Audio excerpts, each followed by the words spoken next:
नमस्कार दोस्तों, आप सबका स्वागत है मेरे नए यूट्यूब चैनल इंग्लिश स्टेशन में।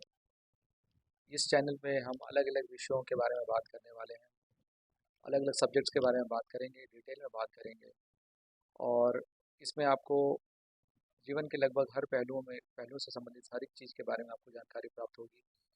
और आज जो हमने विषय चुना है वो है पेरेंटिंग का। पेरेंटिंग ऐसी चीज़ है जो हम सब से जुड़ी हुई है। हम सबको ज़िंदगी में कभी न कभी इससे गुज़रना पड़ता है। ये एक हमारे लाइफ साइकिल का हिस्सा है और जिस तरह से टेक्नोलॉजी बदल रही है, जिस तरह से लोगों का रहन-सहन बदल रहा है, परंपराएं बदल रही हैं, आज पेरेंटिंग एक बहुत ही ज्वलनशील मुद्दा है और हम सबको इसके बारे में बहुत गहराई से सोचने की ज़रूरत है। क्योंकि आज के केवल माता-पिता बनना ही काफ़ी नहीं है। आपको अपने बच्चों को इस तरह से शारीरिक और मानसिक रूप से तैयार करना पड़ता है कि वो भविष्य में आने वाली परेशानियों का अच्छी तरह से सामना कर सकें। उसके लिए उनको इक्विप करना पड़ता है, उनको तैयार करना पड़ेगा। यही अच्छे पेरेंटिंग की निशानी है। If you are not able to do so, you are not doing justice to your child and also you are not helping your country also. Because अगर आप अच्छी पेरेंटिंग नहीं करते हैं और बच्चे बिगड़ जाते हैं तो वो केवल आपका नुकसान नहीं है, वो समाज का भी नुकसान है और एक कहीं ना कहीं देश का भी नुकसान है। और आजकल के बच्चे जो है वो शुरू से ही बहुत सभी इंफॉर्मेशन उनके पास होते हैं, वो सभी गैजेट्स उनके पास होते हैं, तो वो काफ़ी एडवांस होते हैं और कई बार तो I think they are maturing more early than we would like to. But यही सच्चाई है कि बच्चे बहुत तेज़ी से परिपक्व हो रहे हैं, उनको बहुत सारी जानकारियाँ बहुत पहले ही हो जाती हैं, जो शायद हम लोगों की उम्र में हम लोगों को थोड़ी देर से होती थी। और वो अच्छा भी था थोड़ा, लेकिन आजकल बच्चों को सभी जानकारी बहुत जल्दी सब कुछ अवेलेबल है बहुत आसानी से, इसलिए उन्हें बहुत जल्दी हो जाती है। नाउ पहले हम लोग एक छोटी सी क्लिप देखते हैं और फिर उसके बारे में बात करेंगे। करेक्ट कहा। और मेरे साथ तो सबसे ज्यादा गुस्सा, मुंह बनाना, चिढ़ना। तुम बच्चों को जरा सा भी अंदाजा नहीं कितना टफ काम है एक पेरेंट होना। And it's never ending. कभी खत्म ही नहीं होता। Once a parent always a I parent. agree. No छुट्टी। क्यों Ashu? All parents should be awarded a Padma Bhushan. हाँ, I love the food.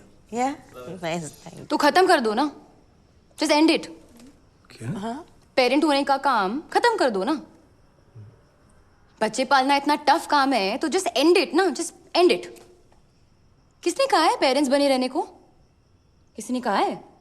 एक तो काम ठीक से शुरू नहीं किया और फिर आई डोंट अंडरस्टैंड क्यों कंटिन्यू किए जा रहे हो। Just end it, put an end to it.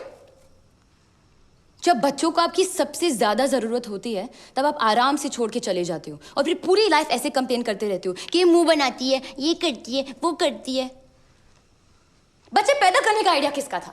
आपका, करेक्ट? और फिर जो चाहा उनके साथ किया, व्हाटएवर यू वांटेड, ओके? और फिर ब्लेम भी हम पे ही डालते हो। एंड यू से टफ है। What do you mean by tough है मैन? टफ है माय फुट?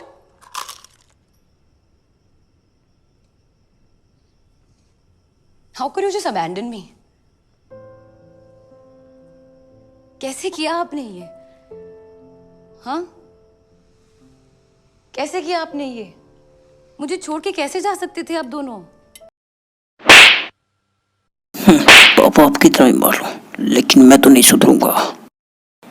तुम देख रही हो कितना लड़का तुम्हारा बिगड़ गया है। जैसा कि आपने आलिया भट्ट के रिएक्शन में देखा, काफ़ी शॉकिंग था वो रिएक्शन। बट ये चीज़ ऐसी है कि वो आप अपने बच्चों से भी एक्सपेक्ट कर सकते हैं फ्यूचर में। बिकॉज आज के बच्चे बहुत ही डिमांडिंग हैं। अगर आपको लगता है कि बच्चों को कुछ पैसे देकर या अच्छी सुविधाएं देकर आप केवल अपनी जिम्मेदारी से मुक्त हो जाते हैं, तो ये आपकी बहुत ही गलत सोच है। कहीं ना कहीं बेसिकली आपको बच्चों के साथ एक बॉन्डिंग बनानी पड़ती है, बच्चों के साथ समय बिताना बहुत ज़रूरी होता है। अगर आप बच्चों के साथ समय नहीं बिताते, एक बॉन्डिंग नहीं बनाते बच्चों के साथ, तो भविष्य में आपका बच्चों के साथ अच्छा रिश्ता रहना बहुत ही मुश्किल है, लगभग नामुमकिन। अ, जो उसका रिएक्शन था, वो रिएक्शन अचानक ही नहीं हुआ था, वो रिएक्शन एक कंटिन्यूस प्रोसेस के थ्रू वो इवॉल्व हुआ है।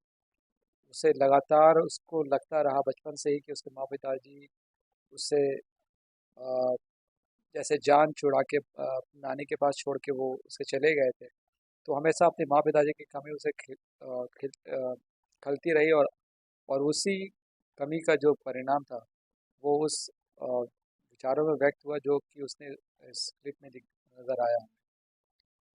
उसी प्रकार से रणबीर कपूर का भी एक छोटा सा क्लिप है, उसमें भी वो उसका जो रिएक्शन है बेसिकली, जो मूवी आई थी एनिमल, ऐसे तो वो बहुत अच्छी मूवी नहीं थी, भले ही वो बहुत पॉपुलर हुई हो, लेकिन तात्कालिक रूप से भले ही वो समाज ने उसे स्वीकार कर लिया हो, बट दीर्घकालिक रूप में ये समाज के लिए अच्छी फिल्म नहीं थी।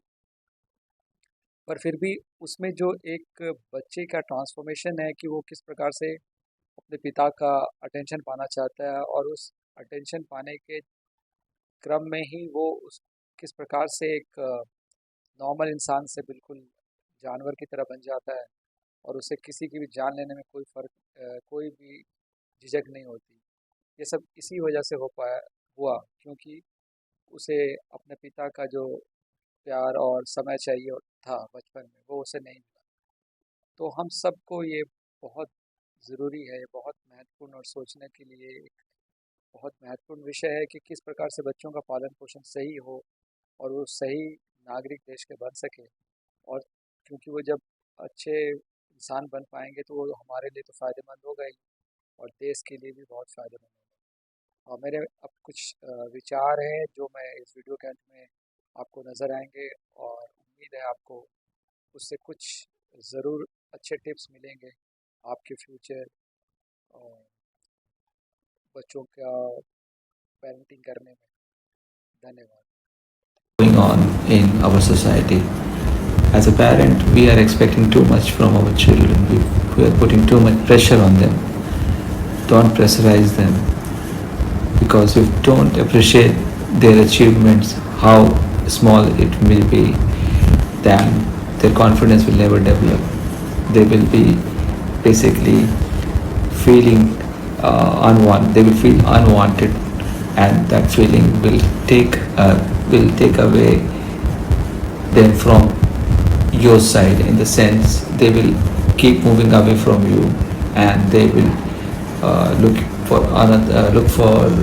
friends or someone to whom they can talk, and that is very dangerous trend, because if child is going away from you, then in future it will become a very dangerous, precarious position for you, and you will not able to handle it. So always try to be focused and try to appreciate the child's achievements as much as possible, and make him aware about anything in such a way that he will feel connected to yourself and not feel unwanted. Too much fear can create a problem, so don't create that position. Just be normal and try to make the child understand the thing in right way. That is the message that you should try to